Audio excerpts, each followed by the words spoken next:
జగన్ ప్రభుత్వం ఓడిపోయిన తర్వాత ఈ రాష్ట్రానికి పట్టిన పీడ విరగడైందని భావిస్తున్నారు ప్రజలందరూ కూడా. ఆ రోజుల్లో దీపావళి నరకాసుడు వధ జరిగినప్పుడు దీపావళి పండుగ ఎంత సంతోషంగా చేసుకుంటారో అదే విధంగా ఫీల్ అయిపోతున్నారు ప్రజలందరూ కూడా. అమ్మయ్య, ఈయన దరిద్ర పాలన పోయింది, ఈ రాక్షస పాలన పోయింది, మళ్ళీ చంద్రన్న పాలన వస్తుంది, మళ్ళీ అభివృద్ధి పాలన రాబోతుందని చెప్పేసి అభివృద్ధి పాలన మొదలైందని అరాచక పాలన పోయి అభివృద్ధి పాలన ప్రారంభమవుతుందని సంతోషంగా ఎదురు చూస్తున్నారు. చంద్రబాబు గారి ప్రమాణ స్వీకారం కోసం రేపు 12వ తారీఖు జరగబోయే ప్రమాణ స్వీకార మహోత్సవాన్ని వీక్షించడానికి కోట్లాది మంది ప్రజలు ఎదురు చూస్తున్నారు. ఈరోజు రాష్ట్రంలో ఎంతో శుభ పరిణామాలు. అలాగే మరోపక్క కేంద్రంలో చూస్తే ఈరోజు కేంద్రంలో చంద్రబాబు నాయుడు గారిది ఒక కీలక భూమికగా తయారైంది. ఈరోజు నేషనల్ మీడియాలో కూడా చంద్రబాబు గారి గొప్పతనాన్ని, చంద్రబాబు గారు సాధించిన విజయాల్ని కొనియాడుతున్నారు. స్వతంత్రం వచ్చిన తర్వాత మనకి ఇంతవరకు 94% సక్సెస్ రేటు ఎమ్మెల్యేలు గెలవటం అనేది ఈ ఆంధ్రప్రదేశ్ చరిత్రలోనే కాదు, పెద్ద రాష్ట్రాల్లో ఎక్కడ కూడా జరగల. ఇంతవరకు 96% ఒకే ఎన్డీఏ భాగస్వామ్యం ఈరోజు గెలిచిందంటే గతంలో ఎన్నడూ జరగల. మన స్వతంత్రం వచ్చిన తర్వాతనే ఇంత హిస్టారికల్ విన్ గతంలో ఎప్పుడు జరగల.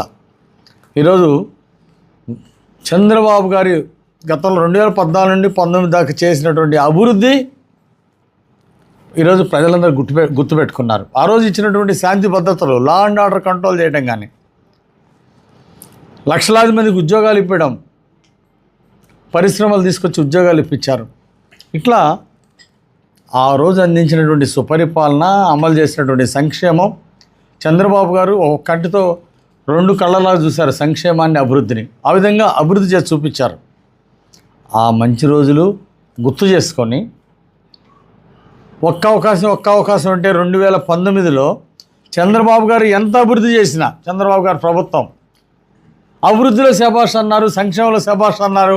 ఒక్క అవకాశం అంటే ఓటు మాత్రం అటేసి మోసపోయారు. ఈరోజు ఒక్కసారి ఒక్క అవకాశం అంటే ఈరోజు ప్రజలు మోసపోయిన తర్వాత ఈరోజు గత 5 సంవత్సరాల నుండి పాలన చూసిన తర్వాత గత 3.5 సంవత్సరాలుగా ఎదురు చూస్తూనే ఉన్నారు. ఈ దుర్మార్గ పాలన ఎప్పుడు పోతుంది, ఈ దుర్మార్గ పాలన 3.5 సంవత్సరాలు నిరీక్షిస్తున్నారు ఈ దుర్మార్గ ప్రభుత్వం పోవాలని.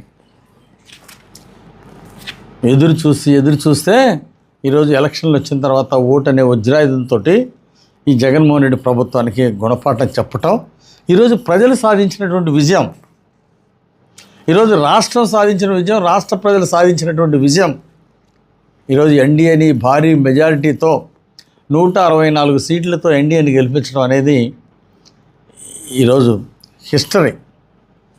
అలాగే మొన్నటిదాకా నేను 2 నెలల క్రితం దాకా నేను జిల్లా పార్టీ అధ్యక్షుడిగా పనిచేసినందుకు నాకు చాలా సంతోషంగా ఉంది.